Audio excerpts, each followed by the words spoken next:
प्रिय विद्यार्थियों, मैं Sonika madam Christ Church convent school Gadarwara digital class में आपका स्वागत है।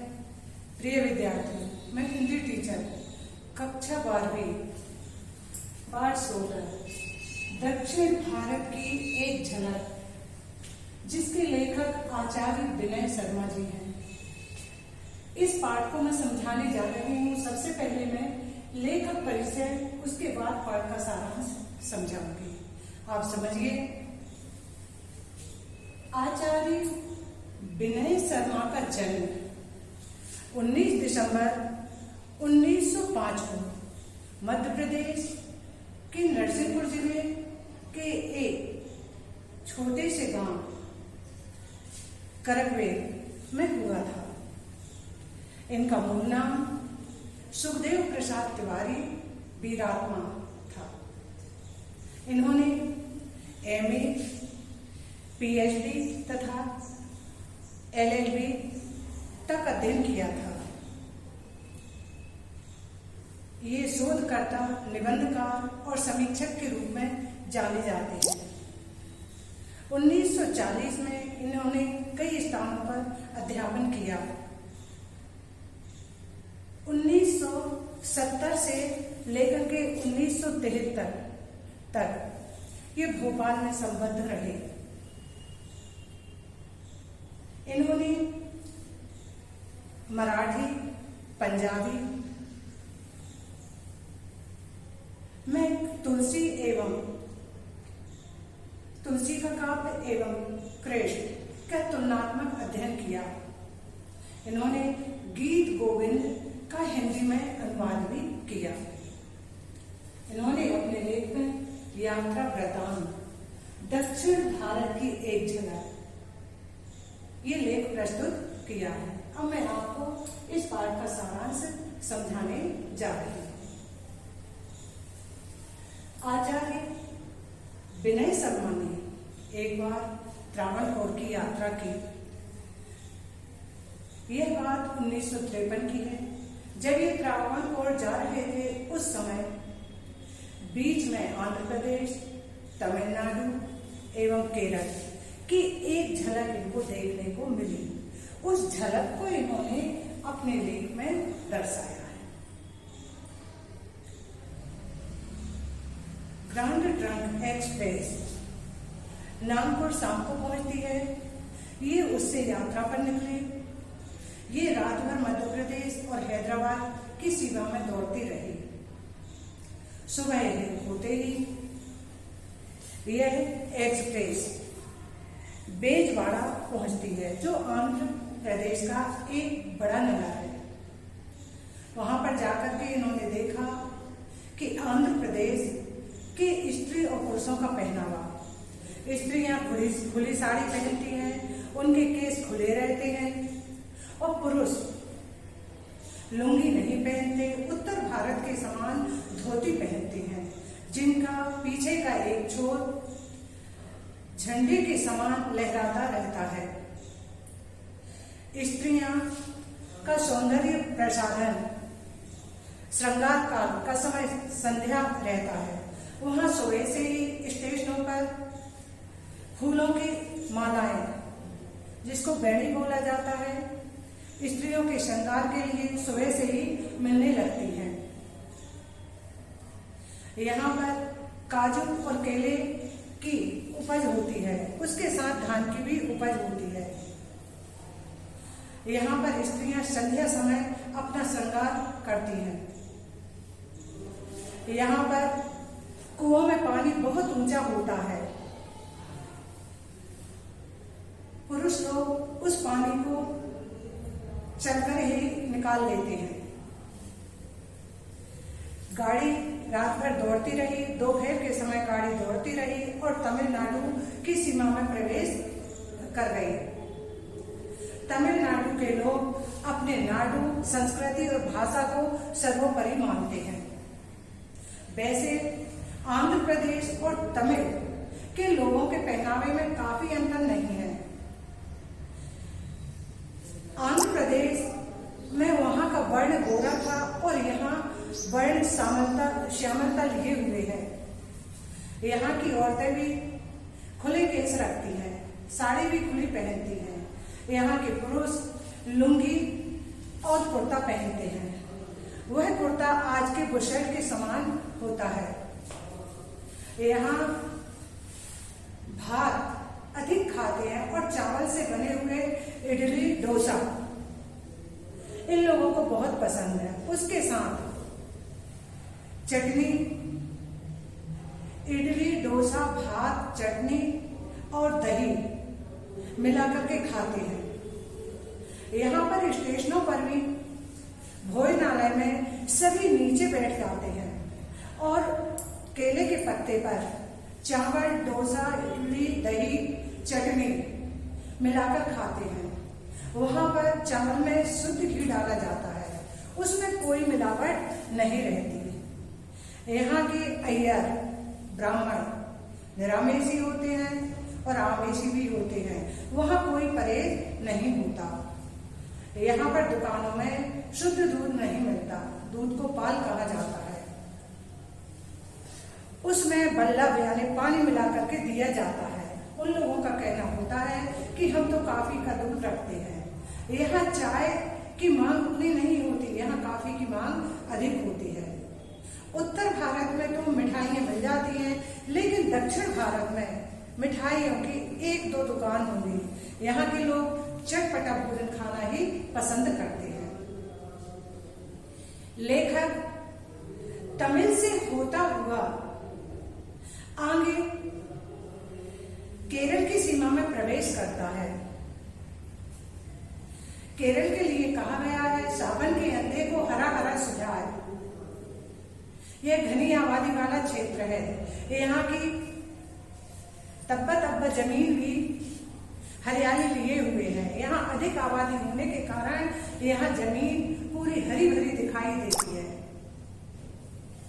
यहाँ पर लोग कंद यानी जड़ें, कंद मूल की जड़ निकाल कर लाते हैं और उसको भूनकर खाते हैं और उसको मछली के साथ भी खाते हैं। ये इन लोगों का मुख्य भोजन है। वहां की स्त्रियों के पहनावा में और आंध्र और तमिल की स्त्रियों के पहनावा में कुछ अंतर दिखाई देता है।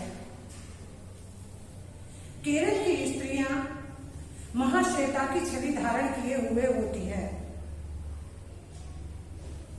जबकि तमिलनाडु की स्त्रियों को हरा रंग बहुत पसंद है। यदि वो उत्तर भारत में अपना मकान बनाती हैं तो वो खिड़की और दरवाजों में हरा रंग अवश्य पोतती हैं और उसके बाद फिर लाल रंग, हरे रंग के बाद वो लाल रंग उन्हें फिर पसंद है।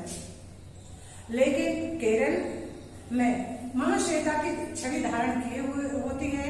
जिस तरह सरस्वती जी सच्चे श्वेत वस्त्र धारण किए हुए होती हैं, उसी तरह केरल की स्त्रियों को ये पहनावा पसंद है। उनका ये पल्लू का छोर पैरों तक नीचे लटकता रहता है। चित्रपट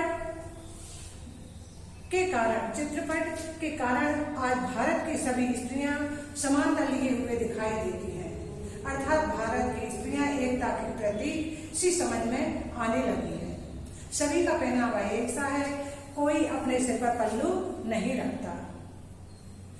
यहाँ के प्रत्येक आंगन में 8-10 नारियल के पेड़, 4-5 कटहल के पेड़, 4-5 केले के पेड़ अवश्य होते हैं। यहाँ हरियाली ही हरियाली दिखाई देती है। प्रत्येक गांव में एक छोटा सा दवाखाना, एक पोस्ट ऑफिस और एक स्कूल होता है। 6-7 गांवों के बीच एक हाई स्कूल होता है और 20 से 25 गांवों के बीच एक कॉलेज होता है। यहाँ हिंदी का बहुत प्रचार है। प्रत्येक लड़की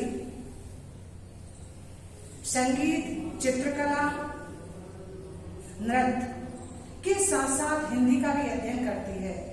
जब विवाह के समय लड़के वाले लड़की को देखने आते हैं तो उनसे ये बताया जाता है, मेरी लड़की चित्रकला, नृत्य और संगीत के अलावा हिंदी भी जानती है। लेखक अब वहां से आगे त्रावणकोर की ओर चलता है। कन्याकुमारी से त्रिवेंद्रम के बीच की यात्रा बड़ी रोचक होती है। यहाँ के लोग बाजारों में जूते चप्पल नहीं पहनते, क्योंकि यहाँ वर्ष भर बूंदाबांदी होती रहती है। कीचड़ के कारण बहुत से लोग जूता चप्पल नहीं पहनते। लेखक आगे चलता है, समुद्र की झलक को देखता है। वहां पर मछुआरे जो सुबह से ही निकल जाते हैं, उनका जाने का समय तो रहता है, पर वो अपने घर वालों को आने का समय कभी नहीं बताते। उनका कहना होता है, हमारी जिंदगी का क्या, हम जा तो रहे हैं, हम वापस आ पाते हैं या नहीं। जब लेखक समुद्र की झलक देखता है तो वह अपने साथ वालों के साथ समुद्र से बहुत दूर जाकर के उसके तट पर तो खड़ा होता है, पर उसके मन में थोड़ा भय सा रहता है। समुद्र की लहरें बड़े बड़े पर्वतों के समान आती सी दिखाई देती है और एक पल के लिए आती हैं और पैरों को छूकर वापस हो जाती है। ऐसा लगता है कि ये लहरें हमको अपने ही साथ ले जाएंगी, लेकिन ऐसा होता नहीं है। सभी अपने पैरों को जमाए रखते हैं। मछुआरे उन लहरों में, उन बड़ी बड़ी लहरों में अपनी नौका, अपनी किश्ती को डालते हैं। एक पल के लिए तो ऐसा दिखाई देता है कि मछुआरों की नौका, किश्ती अब डूबने ही वाली है, लेकिन कुछ समय बाद वही किश्ती उन लहरों में से ऊपर उठती हुई दिखाई देती है। उनका ये प्रतिदिन का नियम हो गया है। वो प्रतिदिन जाते हैं, लेकिन अपनी जिंदगी को अपने ही हाथों में लिए जाते हैं। वहां पर काजू, नारियल की खेती होती है। इसके साथ साथ धान की उपज भी वहां होती है।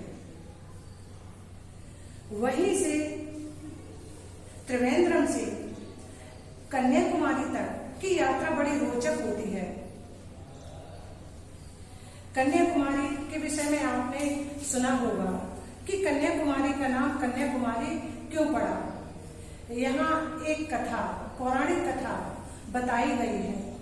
कहा गया है कि पार्वती जी का विवाह होने वाला था। पार्वती जी दुल्हन के रूप में थी, उनकी बारात आने वाली थी, विवाह का समय निश्चित था। शंकर भगवान अपनी बारात को लेकर के आ रहे थे, लेकिन उन्हें बारात लाने में देर हो गई। विवाह का मुहूर्त निकला जा रहा था। पार्वती जी दुल्हन के रूप में भगवान शंकर की बारात देखने के लिए जाती हैं और उन्हें रास्ते में बारात दिखाई नहीं देती। वो उदास होकर के वहां से वापस आ जाती हैं और जिस स्थान से गई थी उसी स्थान पर आकर के वो बैठ जाती हैं, जिस कारण से उस स्थान का नाम कन्याकुमारी पड़ा। भगवान शंकर भगवान सुचेंद्रम नामक स्थान तक आ पाते हैं। जब उन्होंने देखा, सुना कि विवाह का मुहूर्त तो निकल गया, तो वो भी वहीं रुक जाते हैं।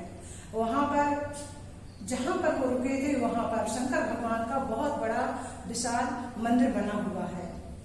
वह भी समुद्र के ही किनारे है। तो कन्याकुमारी में पार्वती जी का बहुत बड़ा मंदिर बना हुआ है।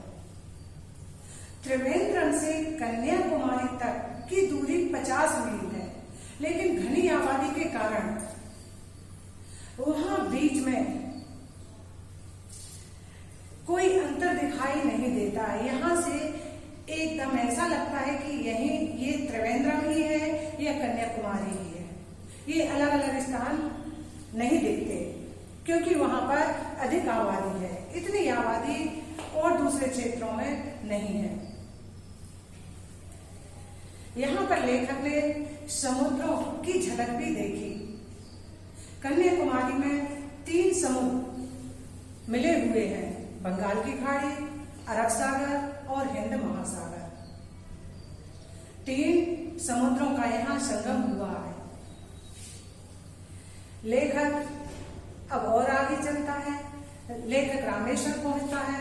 रामेश्वर से थोड़ी दूर के फासले पर धनुषकोटी है। धनुषकोटी से श्रीलंका की दूरी बहुत कम रह जाती है।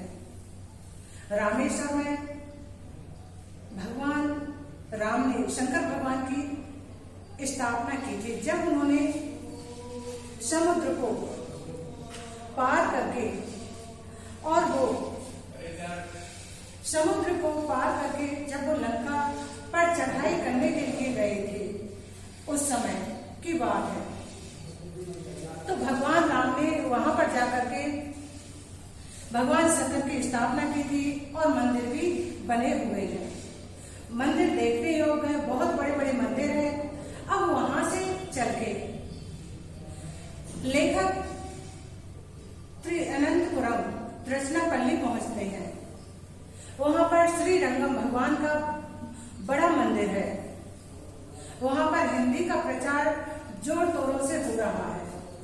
वहां इंटरमीडिएट में 5 से 6 हजार तक लड़का लड़के हिंदी से परीक्षा देते हैं और ये हिंदी का अध्यापन करके आगे निकलते हैं। यहाँ पर लेखक और आगे निकलता है, मद्रास पहुंचता है। मद्रास में भी हिंदी का जोर तोर से अध्ययन हो रहा है। वहां पर भी प्रतिवर्ष 5 से 6 हजार तक अध्यापन कार्य होता है और वही शिक्षक वहां से निकल करके हिंदी का अध्यापन कराते हैं। लेखक मद्रास पहुंचता है। मद्रास का AR पुस्तकालय बहुत संपन्न है। यहाँ पर एक वट वृक्ष भी है जो जग प्रसिद्ध है। उस वट वृक्ष की उत्तर से दक्षिण तक लंबाई 200 फीट एवं पूर्व से पश्चिम तक की चौड़ाई 205 फीट है। यहाँ पर एनी बेसेंट ने अपनी कई सभाएं की थी और यहाँ पर यह कई लोगों की विश्राम स्थली बना हुआ है। यहाँ का समुद्र तट, मद्रास का समुद्र तट देखने योग्य है। इस समुद्र तट पर अनेक सैलानी पर्यटक घूमने के लिए जाते हैं। रात्रि के 8 बजे तक स्टेशन का भोंपू सुनाई देता है। जिस किसी ने मुंबई का समुद्र तट देखा हो, यहाँ मुंबई के समुद्र तट में और मद्रास के समुद्र तट में बहुत अंतर है। मुंबई का समुद्र तट तड़क भड़क शान शौकत लिए हुए है, लेकिन मद्रास का समुद्र तट भारतीय सादगी इसकी रेत पर लेटती हुई दिखाई देती है। लेखक ने यह यात्रा 1953 में की थी और ये तीनों स्थान आंध्र प्रदेश, तमिलनाडु और केरल, तीनों की झलक उन्होंने ये बताई है। वहां से रामेश्वर, धनुषकोटी, तृष्णापल्ली, त्रिवेंद्रम, इन स्थानों को भी लेखक ने बताया है। ये उनका यात्रा वृतांत था। ये मैंने आपको समझा दिया, आपको समझ में आ गया होगा। ये बहुत अच्छे से आपको समझ में आ गया होगा। धन्यवाद।